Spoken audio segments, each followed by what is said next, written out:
Hi, welcome to the very first all new Personality Yoda broadcast.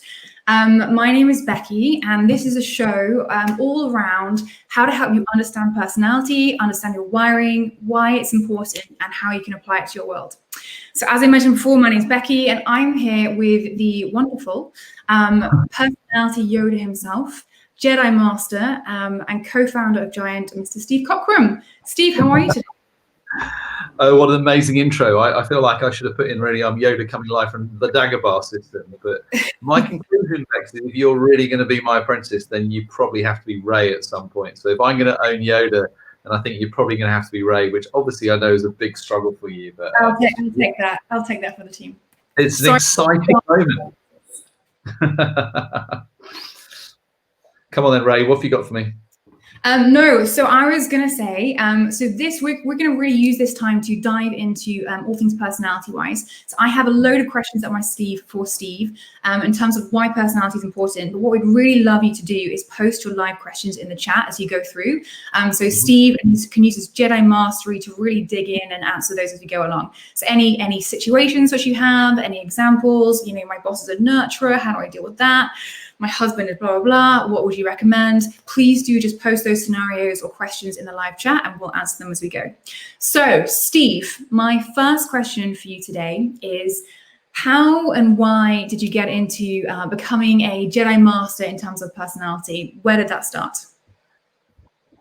I think firstly, it's always important that other people have called me Personality Yoda rather than I have said that I am that person myself. And I think the joke is it comes from I was probably the least emotionally intelligent 30-year-old you'd ever have met. So looking back, I almost wince at the what it was like to be on the other side of me. And coming out the back of a pretty cataclysmic sort of business failure, friends of mine said they'd like to pay for me to go and study Myers-Briggs and Fire OB as a gift to Helen, my wife. So that was the and I someone's going to pay for it. So I went to Oxford and did it. And it was one of those moments where it was like jaw dropping it helped me understand me. It helped me understand what I'd just been through. And in some ways, it's a bit like The Matrix. You'll find that we both love movies. So if you're going to follow us on this show regularly, you'll hear lots of allusions to movies. And personality is a little bit like when you can begin to see the green letters and numbers coming down the screen. And all of a sudden, you start to understand the impact you're having on other people.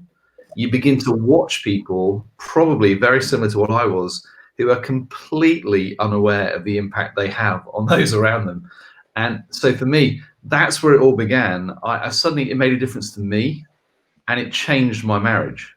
And, I say Helen and I have been only married for 28 years, and I've been happily married for all of them. Helen for about the last 12, she'll say, or on and off. So that's where it began. I think the things that impact you the most are always the things which change you the most. So for me, self-awareness unlocked huge opportunities in key relationships. And also being a pioneer connector, ENTP, for those who speak that language and will, I learned by teaching. So everyone thinks I'm being really kind in the beginning by teaching new stuff and being gracious, but really all I'm doing is adding to my mastery until the point where I feel that I'm ready to go live to the world. So that's where my initial personality journey began, Bex, when I was 33 years old, which is now 17 years ago, which I know is almost impossible to believe, but I think Yoda was about 864, so I've got a few years left on him yet. Just a couple. I won't add any comments about how you're aging onto that at all. So that's awesome. Thank you for filling us in on that. So why is personality important? Why does it matter? What's the big deal with it? So I think probably what I'd say is that if you want to have any meaningful relationships in your life that actually can be more than they currently are right now, then actually personality in of itself is not the end goal. Self-awareness is. So the question that you'll hear me ask, and I wish I could do it in a Yoda accent, and I'm hoping somebody can create a voiceover at some point, but the question is always asked, what's it like to be on the other side of you? And all of us have to look in the mirror at some point and go, what's it like to be on the other side of me, and do I know? And if I'm not sure, am I really prepared to ask? So personality for me is an ability to understand how my wiring, my DNA, my personality I'm born with, personality doesn't change. Doesn't mean your behaviors are the same, But understanding that means I'm much more likely to be able to answer the question, this is what it's like on the other side of me when I'm accidental. So all of us have some really cool things in our personality. I'm meant to be charming, witty, funny, all those sorts of things. But on the other side, if I'm not careful, my humor can be incredibly cutting, hurtful. I'm ruthlessly competitive, and without realizing it, I'm always knocking other people down, so that actually I'm not the bottom of the pile. So that's just an example of where my own understanding of personality is the foundation of self-awareness. Self-awareness is the foundation of emotional intelligence, and emotional intelligence is the currency of influence and happy communication in relationships. Emotional intelligence as the currency of influence, or the foundation of influence. I love that. That's almost a tweetable right there. That was beautiful. There you go. I've got at personality Yoda, by the way, that I've had for 5 years for a conference where somebody else called me that then. So maybe that could be a tweet that goes out, because that was really good for me. I can't believe I've wasted my best moment only 5 minutes into the live stream. Yeah, just kidding. That's awesome. So why is self-awareness so important as a leader? Gosh, well, I think I've half answered that one for you, haven't I? But I'll do it again in case people are. So self-awareness is the foundation of knowing what your tendencies will be when you engage with other people. So most leaders, when they get promoted for the first time, usually have a bit of a nosebleed because they're not really sure, well, what am I supposed to do? And it's usually because they've been good at their job.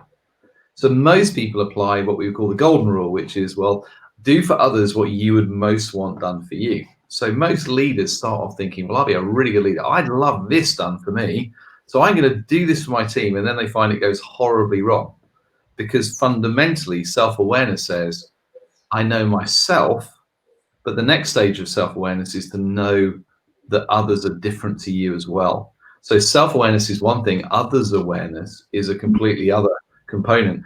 And you'll get it wrong 90% of the time, by the way, if you just do for others what you'd want done for you, particularly in your and my case as wide as pioneers, because only 7% of people view the world through our eyes. So self-awareness, you cannot lead a team without self-awareness, but you actually need more than self-awareness. You need others' awareness as well, because that's when you begin to ask, what is the platinum rule, which is, what do I do for them that they would most want done for themselves? And that's a completely different issue. So Helen and I are complete opposites in every dimension of personality. So I'm an ENTP, she's an ISFJ, I'm a pioneer connector, she's a nurturer guardian. So actually, if I just do for Helen what I would want done for me, we end up separated. And it's that stark that however nice people look, they are very, very different to the way you are. So self-awareness, foundations of other awareness. You'll never lead a team unless you understand that it can celebrate diversity and difference. Okay, awesome. I have a really great question here from Chris. So I'm going to put that on screen now. So if personality is something that changes over time, he feels like he was a different person 20 years ago than he is today. And I have to say, I would completely resonate with that. Like, I look back at roles in my life and I'm like, wow, I've changed so much. I've learned so many new skills. I'm using almost different hands in terms of the way that I engage with the world. How does that work with personality? So, and this is where I'm going to argue on behalf of Jungian type theory. So some of you can disagree if you want to, but I think you'd be wrong. So I actually believe that personality is something which doesn't change. So your nature is hardwired. It's like your DNA. It's part of your kind of chemical makeup. So that doesn't change. I've always been a pioneer connector. I've always been an ENTP. It's part of my makeup, DNA, wiring. However, this is the reason why what people see on the other side of you is not just the same as who you are in that way. If I share my screen with you, this is another huge piece of technology moment here for me anyway, and I'll see if it works. There we go, Bex. You can be the star of the show. Yeah.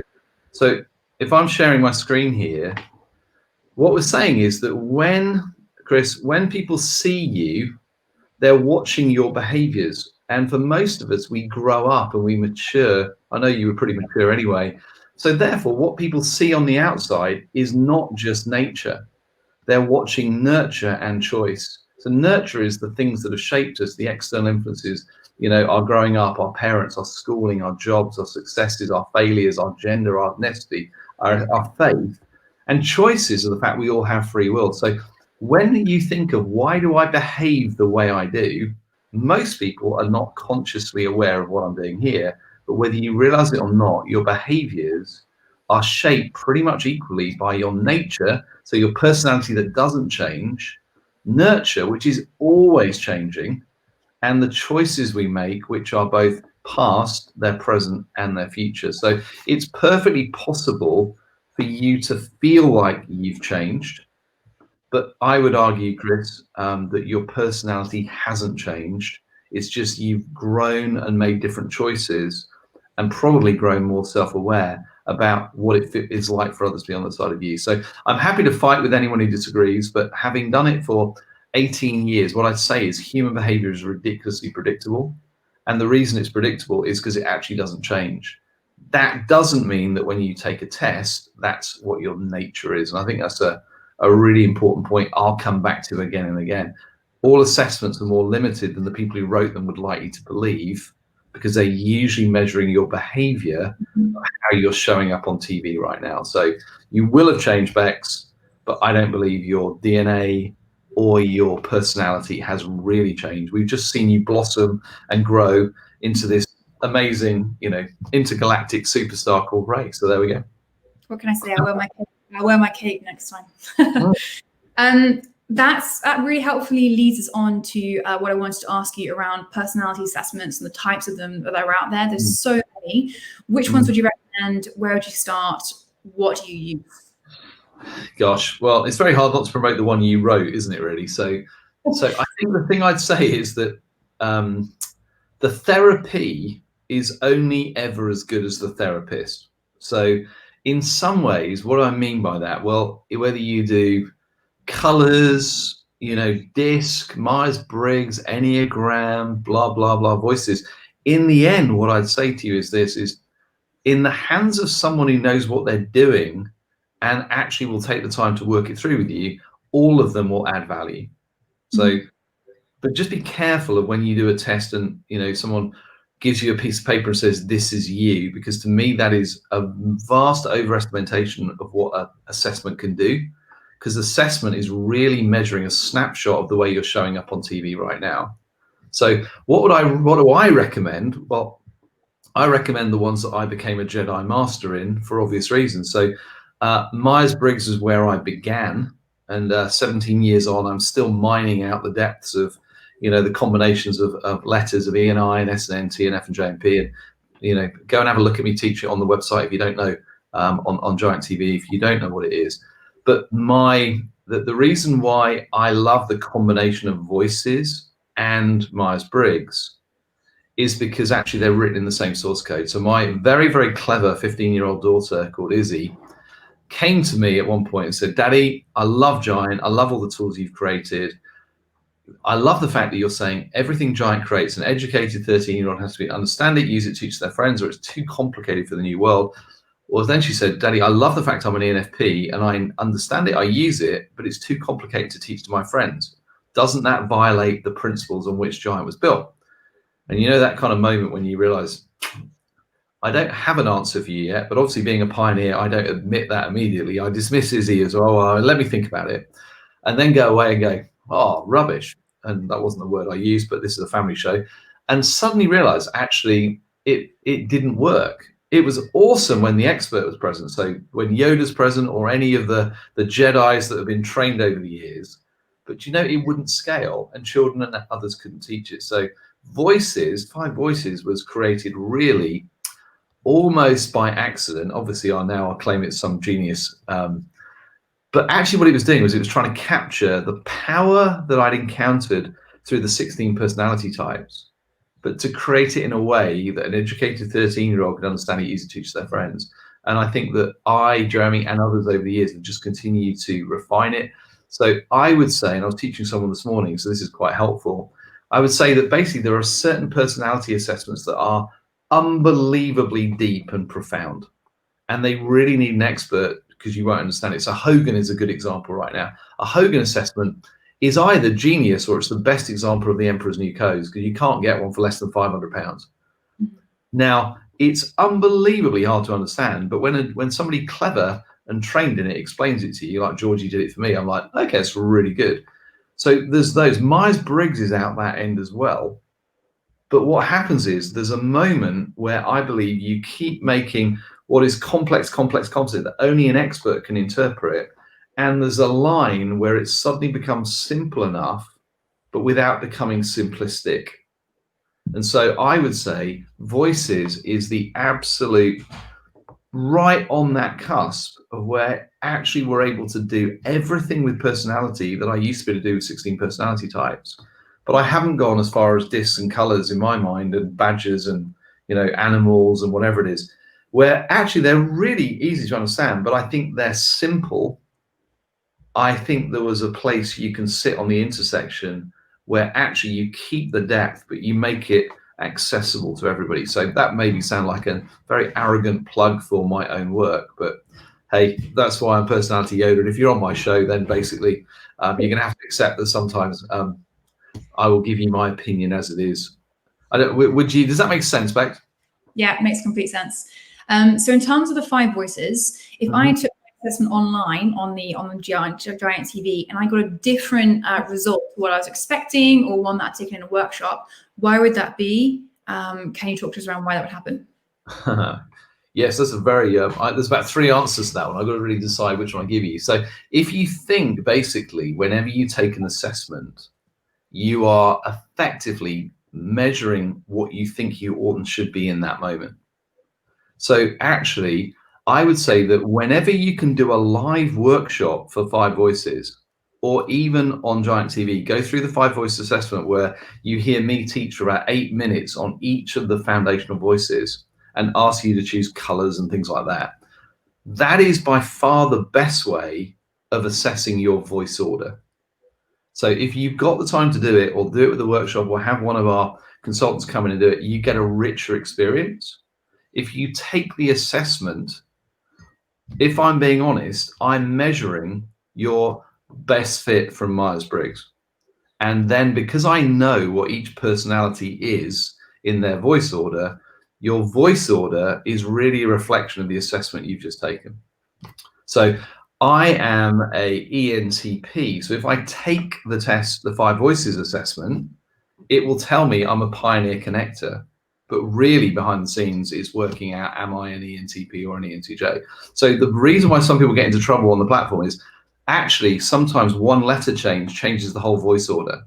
So they go, oh my goodness, I'm schizophrenic. So I would say this is use the assessment and watch your series and then go, is that really me?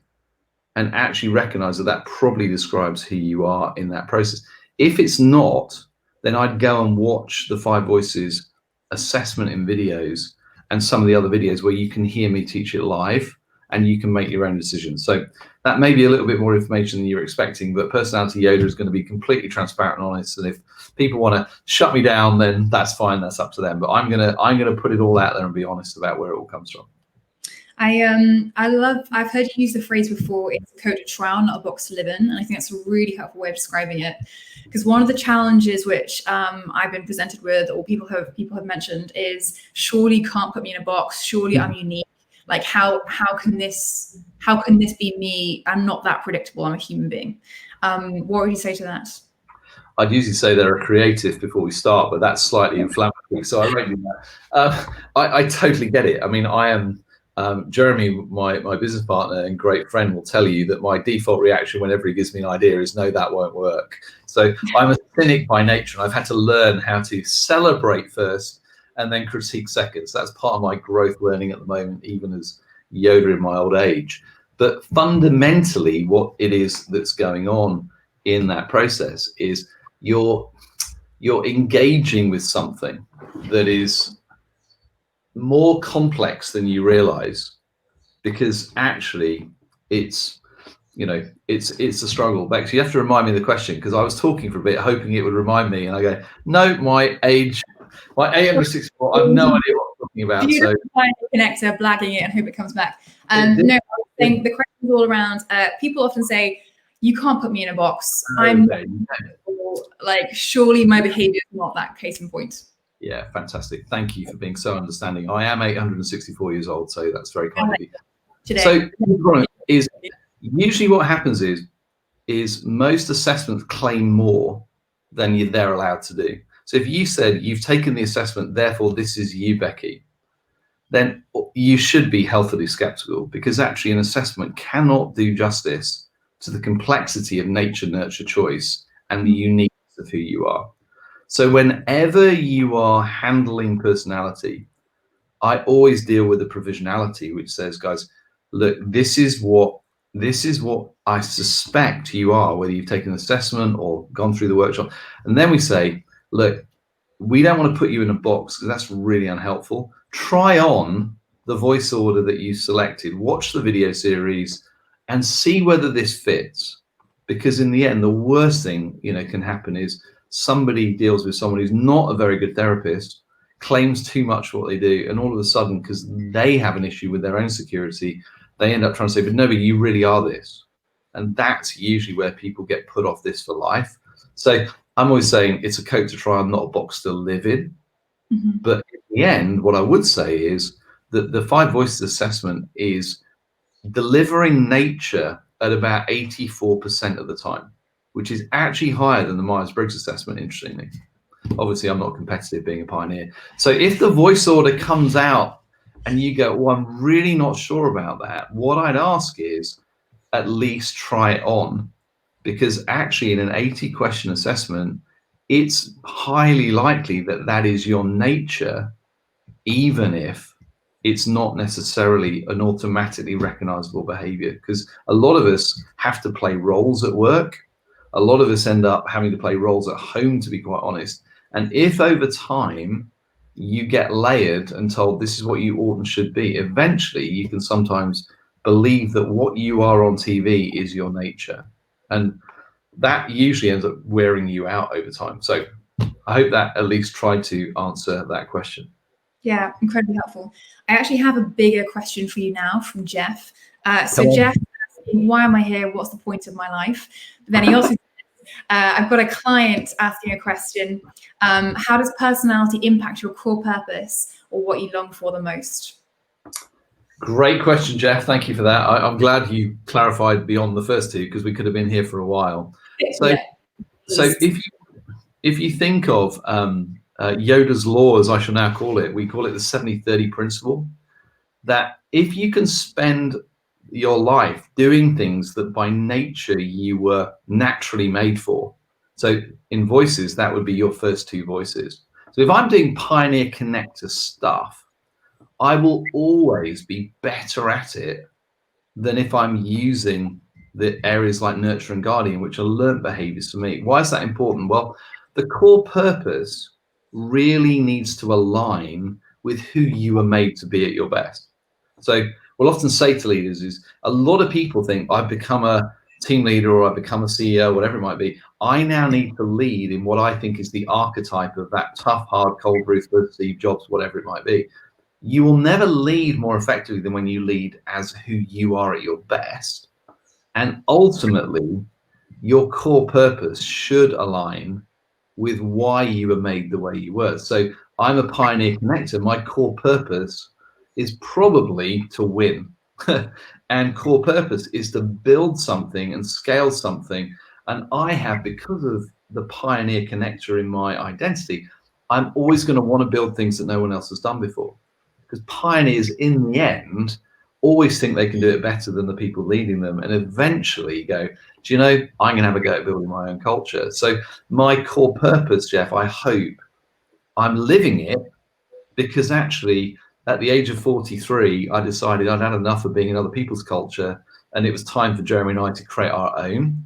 And ultimately, what I'm doing every day is in some ways a fulfillment of that actually I'm doing the thing that I was made for. So, for those old people on, you'll remember Chariots of Fire as a film. Ray, you won't remember this at all, I'm sure. But there was this amazing character. He used to run, and he said, when asked why did he run in the Olympics, he said, well, when I run, I feel my Father's pleasure. So it's almost like he's saying, when I do the thing I was made for, that it's at the core of what I was, then actually I feel like I'm doing the thing I was made for. And that for me is how I would define core purpose. the more you're able to know your personality, it's actually easier for you to understand what that core purpose is, or at least the parameters within which you are going to be at your best. So, being an ENTP pioneer connector, if I was coming to you, Bex or Ray, and saying, yeah, I really, really think it's time for me to build a consulting business, but I'm gonna go back into accountancy, and I think I'm gonna build an audit masterclass, and I'm gonna build the best audit company in the world, and I'm so excited about it. You probably get them in to take me away with a white coat, because my personality is by its very nature guardian and nurturer on my fourth and fifth voice. They're in my 30%. So I'm never, ever going to be fulfilled doing that, because in the end, it doesn't align with the personality and the nature that I was made for. So it's not like my core purpose is one thing, but there are parameters and principles, which is why we often in intensives are really helping people go, do you know yourself really? Do you really know what you're made for? And for a lot of people, we take a bit of time going, well, what if I took away all the inhibitions and prohibitions? What if I said I'm going to give you 250,000 a year for the rest of your life? What if I said I'd invest in any business or venture you wanted to do? What if I said I'd use all of my relational networks to help build whatever you fancy doing? What would that be? You usually find it takes a while for people, but if you really get them to believe it and play, it's amazing how some of that core purpose begins to come out. And almost always, Jeff, it's aligned with their personality, because that's the thing deep down that they're most passionate about. We have an amazing tweetable here, which you just mentioned, from Susie. She sums it up beautifully. You'll never lead better than when you lead as who you are at your best. Boom. Who said that? Was that me? No, yeah. Oh, great. Well, there we go. Thank you. Awesome. We are coming to the end of our time. Before we do, Steve, share a bit more about how you'd like people to engage with Personality Yoda going forwards, and what you'd like from them in terms of how he rolls a show. So I think, you'll no doubt be surprised that I can talk for pretty much as long as anyone gives me opportunity for, but I'd much rather talk to the issues or the scenarios or the questions you have. So I'm not sure whether Agony Yoda is also going to be part of this, but I've had people sort of often say, well, hang on, I'm a pioneer connector, but I'm married to a nurturer guardian.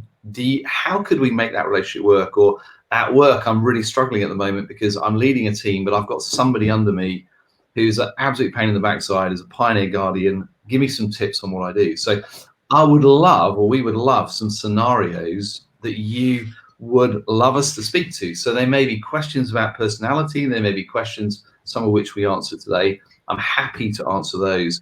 But I think we're trying to make it as interactive as possible so that you get the best of me when you pull from unconscious competence in relation to topics that are actually going to help people. So it's not a problem filling the time, but we'd love people both in the actual live stream itself, but I think Bex, you're going to give them, there you go, look, an email to the smallest email in the world. It really should be ray@giantworldwide.com, but unless we're inundated, genuinely dealing with scenarios and helping you understand personality and helping you apply that into the different circles of influence of your world, that's what we'd love. So you really need to have done your voices assessment.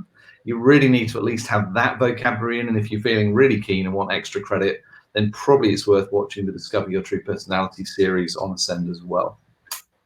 Yeah, that's a great plug. So if anyone hasn't done the 5 Voices test, do log on to Giant TV and take that. It's incredibly insightful. For those of you who have done it, share it with a friend, get a family member to take it, spread the word. It's incredibly helpful in terms of understanding yourself and understanding others, talking to that self-awareness piece, which Steve mentioned at the start of the call. So send any questions to the email on screen now. We'd love to hear your thoughts, as Steve said. We're going to draw this week's to a close. We are here same time, same place next week. And if you have any questions, do send them through. We're also going to be hanging around on the chat for a little bit longer. So feel free to stay, don't rush off. We'll be around. It was great spending Friday morning with you all, or Friday afternoon is in the UK. And we hope you have a great weekend. And we'll see you next week.